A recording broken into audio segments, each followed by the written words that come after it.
Brian from BJ's Garage 570 here. Today we're going to be doing an installation of these side skirts. We also did the splitter, wicker bill, and rear diffuser, so we're going to be doing the skirts next. So we figured to show you guys how to install these. And it's pretty simple. It's about an hour process to do. You will receive 12 screws, 12 washers, and 12 spacers. The reason why you have these spacers is because you have a 1-inch strip edge on this side. Now, as you can see here, that these are slotted holes, so you can adjust them up to 5/8 adjustability. So we're going to start on the passenger side, and what you want to do is you start from the rear and work your way forward.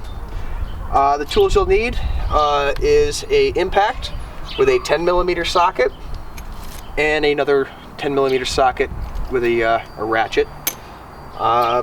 And your hardware pack and a floor jack. Also preferred to use a jack stand, which we also have.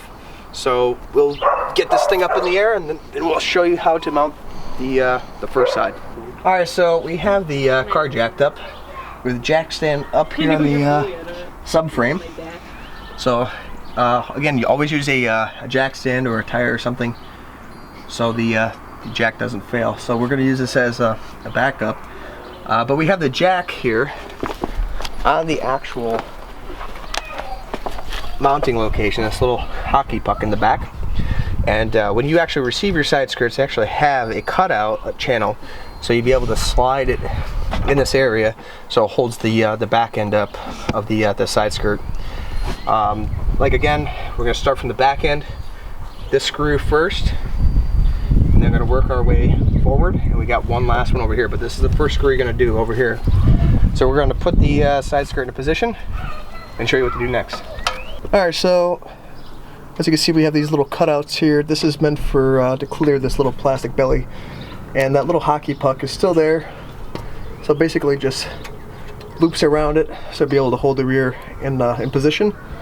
We have a buddy here holding the front end so it doesn't sag. So what we're going to do is start on this first screw, spacer like this. We're going to put it on top, and they got your screw and washer here. These are self-tapping screws. Again, a 10mm. So you line that up. And what you want to do is you have to line the when you put this in, try to line it kind of like in the center of the slotted hole, so it gives you that little bit of adjustability. So once you find out where you kind of want it to sit and make sure it's parallel with the door, then you could start with your first hole.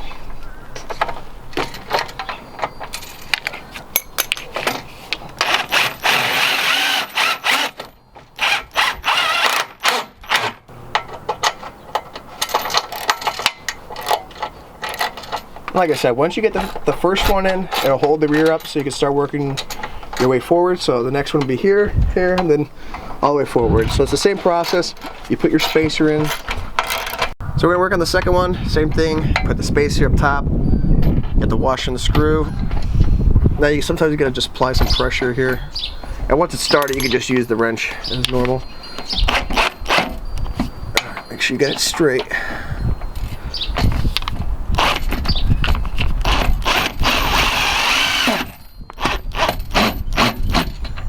So it's already started.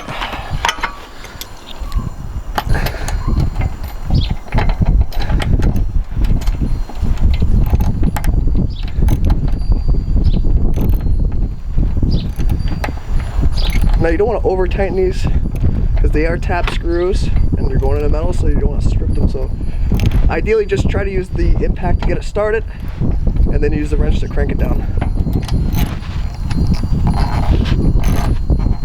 Now make sure you try to use this one is like a 12 point, try to use a 6 point. I have to go get another socket. But use a 6 point socket instead of the 11. You don't want to strip these out. It seems like the 11 or 12 points, they just don't engage properly, but the 6 points you should be fine. But like I said, once you actually just get it started, you can use a wrench to get it in. Now let's start it.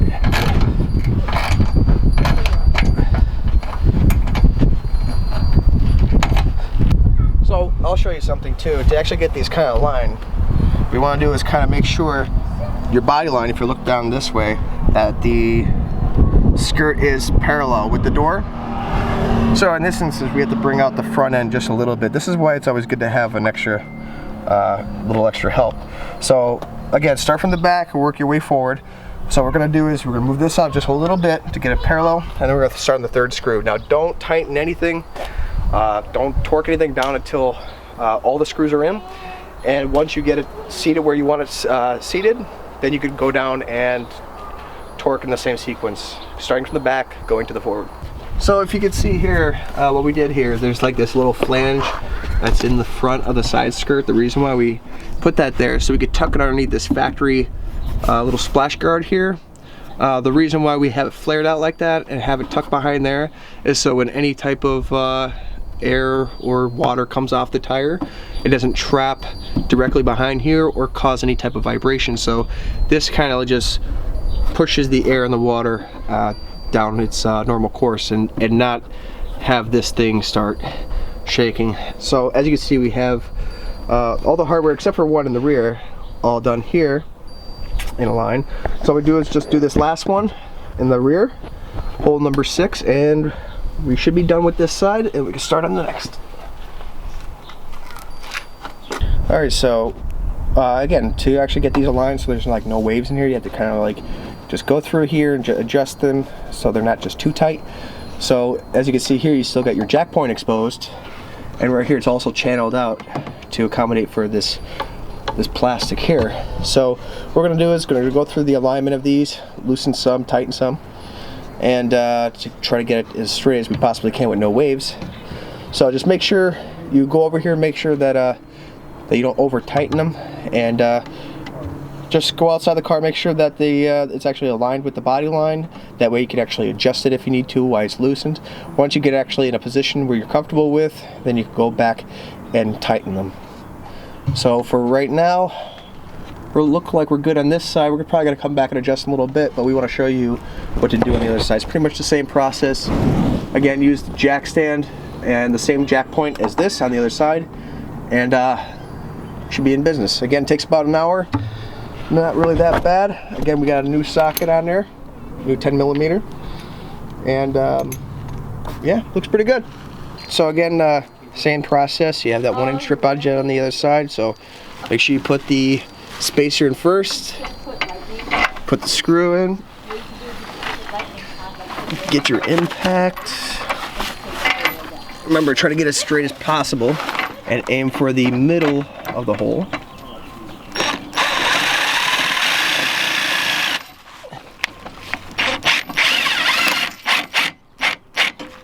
Okay, do the next one. As I previously mentioned, it's usually a lot easier to do this when you have a buddy to do it. I mean, you can do it by yourself, but it's really hard to get the alignment on. And the same thing as the other side. Make sure you have the side skirt tucked up into the little splash guard, kind of hold in position. So we're going to start on, as you can see, we already did these 3. We're going to do these front 2 and then the last one, and then we're going to wrap it up.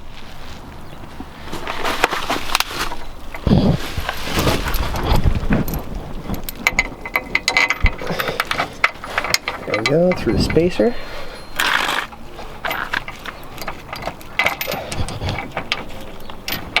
Center the hole, straight if possible.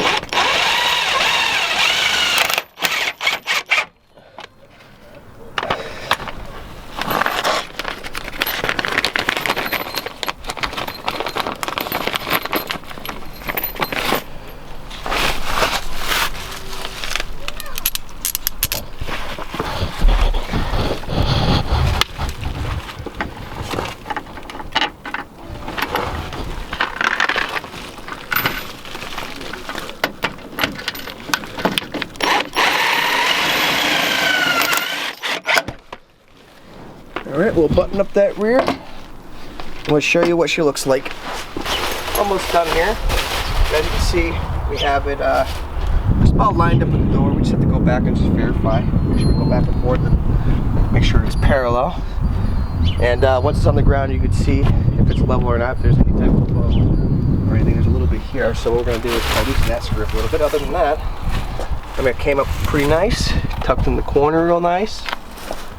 brought to the front mud flaps. And also another question that we get all the time, if you could use these with the Mopar mud flaps or aftermarket mud flaps for the front. A lot of people are concerned about that, so we have confirmed that they do work with them, and we haven't had any issues with the fitment with the aftermarket ones as well. So we're going to take it off the jack stands and we're just going to show you like a roundabout, and let us know what you think. So that concludes our video for the side skirt installation for the Defender Series comp side skirts. So like I said, it takes about half an hour to 45 minutes to complete. Now any shop can pretty much do this, but I'm pretty confident most of you can too. But if you have any questions about our side skirts, our front splitters, or our diffusers or wicker bills, or some of our new products that we'll be releasing, feel free to contact us at bjsgarage570@gmail.com, or check out our website at www.bjsgarage570.com.